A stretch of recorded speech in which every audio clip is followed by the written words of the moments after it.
परमा एकादशी व्रत कथा एवं महात्म्य। परमा एकादशी अधिक मास के कृष्ण पक्ष की एकादशी है।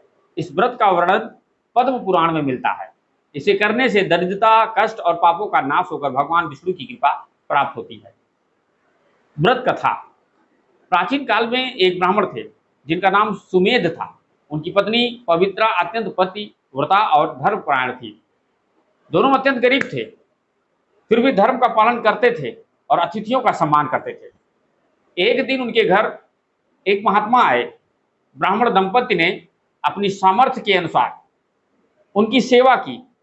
प्रसन्न होकर महात्मा ने उन्हें अधिक मास की परमा एकादशी का व्रत करने की सलाह दी और बताया कि यह व्रत समस्त दुखों का नाश करने वाला है।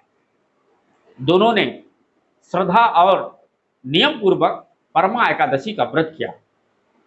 भगवान विष्णु की कृपा से उनकी दरिद्रता दूर हुई, घर में सुख समृद्धि आई और अंत में उन्हें परम गति प्राप्त हुई। इसकी पूजा विधि, कैसे पूजा की जाती है। प्रातः ब्रह्म मुहूर्त में स्नान करें, स्वच्छ वस्त्र धारण करें, भगवान विष्णु और माता लक्ष्मी की पूजा करें। तुलसी दल, पीले पुष्प, धूप, दीप और नैवेद्य अर्पित करें। ओम नमो भगवते वासुदेवाय मंत्र का जप करें।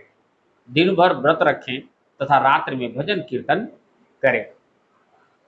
द्वादशी के दिन विधि पूर्वक पारण करें।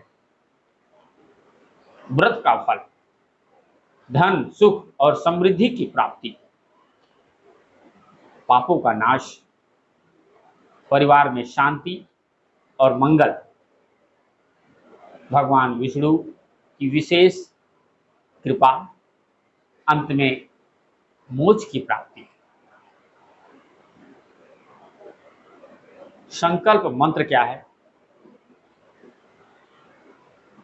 मम अखिल पाप क्षय पूर्वक श्री विष्णु प्रत्यर्थ परमा एकादशी व्रतमहं करिष्यते।